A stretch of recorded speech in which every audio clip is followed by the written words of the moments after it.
Hello, Garrett. First of all, I want to thank you for the opportunity to help you with your golf game. And that's like I told you on the phone, that's what's more important to me. Um, I appreciate the videos you sent me. They're perfect. That's all I need to get going. Let's get going.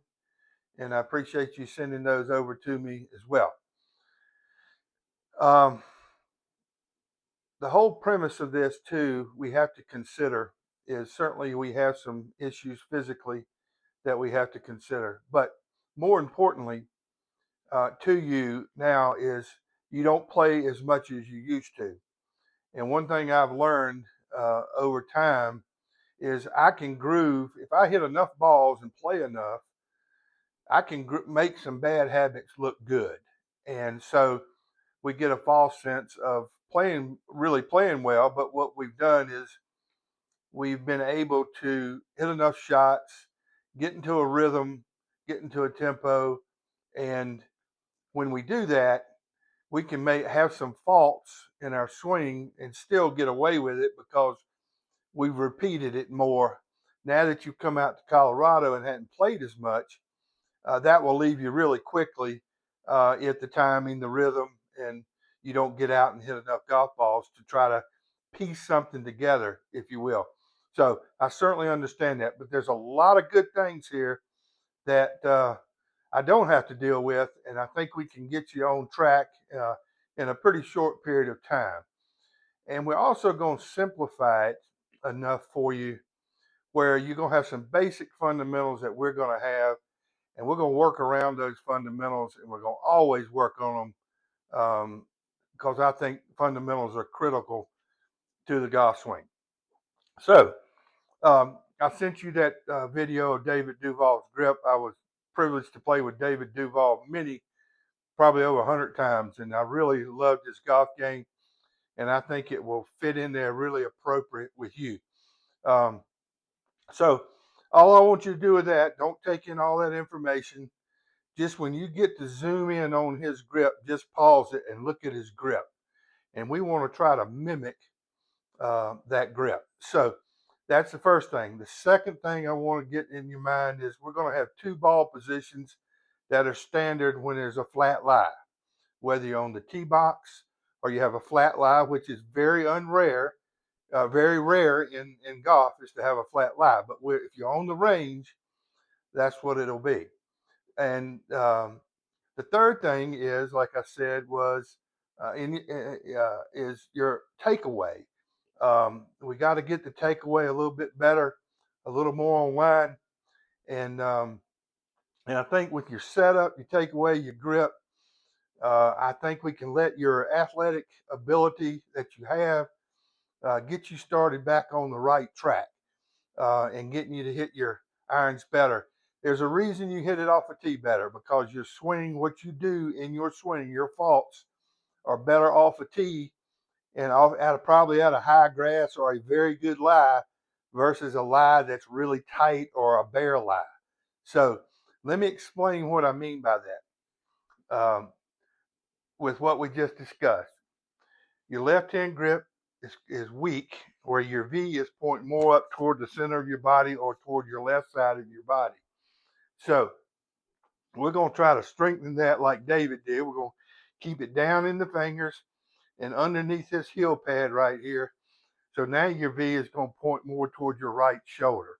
But make sure it's in the fingers and not in the palm of your hand.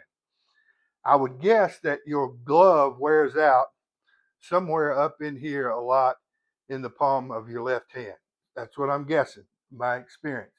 So we're going to get that left hand in the fingers underneath this pad, heel pad right here, and that V is going to point towards your right shoulder, and you're going to see at least two knuckles, maybe three, on that left hand.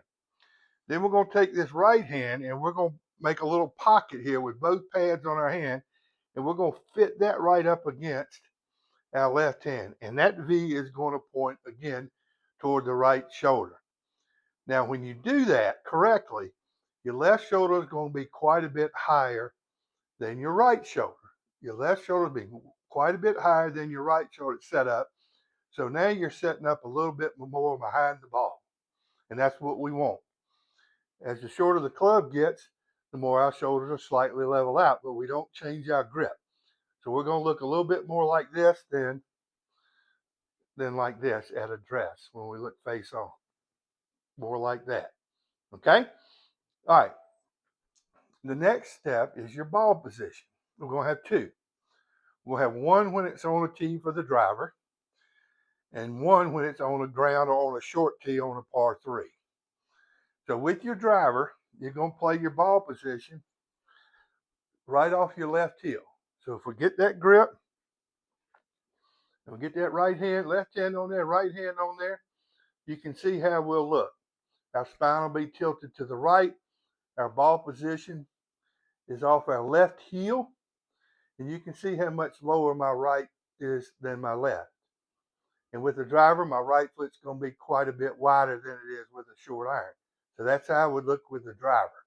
If I had a wedge in my hand, my ball position is going to be a couple of inches inside the left, and that's where you'll play all your iron shots that are on the ground. Anything that's on the ground, you're going to play it a couple of inches inside the left heel. Your right foot would be narrower. You won't be as much behind the ball. You'll be a little bit more on top of it. So let me review that. Driver off the left heel, got my grip on there.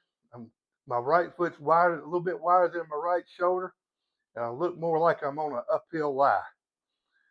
With all my balls on the ground, my right foot's going to be a little more narrow. My ball position going to be a couple inches back in my stance toward my right foot, and I won't be tilted as much. So we're going to have two ball positions. Now, because the golf course isn't flat, we will have to make some slight adjustments with that ball position. On a downhill lie, our ball position will move toward our right foot a little bit. On an uphill lie, it'll move more toward our left. And we can get more into that down the road. But right now, I want to get some good ball striking on a flat lie. All right. So,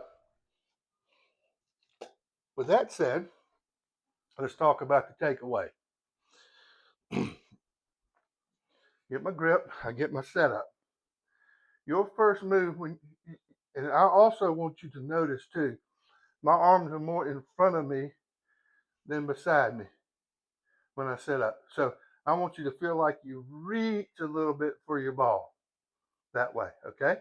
So you got your grip, you got your ball position with your iron, and I want you to feel like you reach. Feel like your arms are a little bit more in front of your chest than up against your sides. So you got a slight reach, a little more knee flex. And when you take it away right now, this is what you look like. You have quite a bit of roll inside, going back. There's a slight lift up at the top. But the good thing is when you come back down, you're there. Your right elbow is really behind you when you come into it. That's not a bad fault, but it can get better. We're going to learn how to swing up to the top and get our right elbow more in front of us by turning through the ball that way. Okay? So, in your takeaway, I want you to notice my paddle here. I don't have a club yet. I want you to notice my paddle. When you go back, we get your grip, get the grip, get a good setup. When you go back, I want this paddle or this club face. Let's say this is the club face on this side. It's facing the ball longer. Notice when I do that, notice my right arm, how much straighter it stays in the backswing, the first part of the backswing in the takeaway. And it doesn't fold until it gets start up to the top.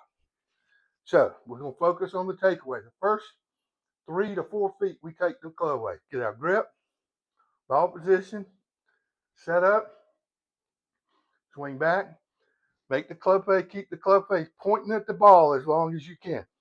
So you can see the back of my spatula here. My club face will be facing more down. My right arm and my triangle for my shoulders and arms are still intact. Not the old way. See how they're not intact? The club face is looking way up. Okay? So just you can stand at home doing this. You don't need a ball to do this. Everything I'm teaching you right now, you do not need a ball to fix it. Okay? So the more you can do it without a ball, the better, because that little white object will play tricks on you. Too many people are focused on that white object. We do look at it, but we don't focus on it. We focus on the movement of the club and the club head in order to hit that white object. Okay? So that's for starters. And I'll send you another video soon.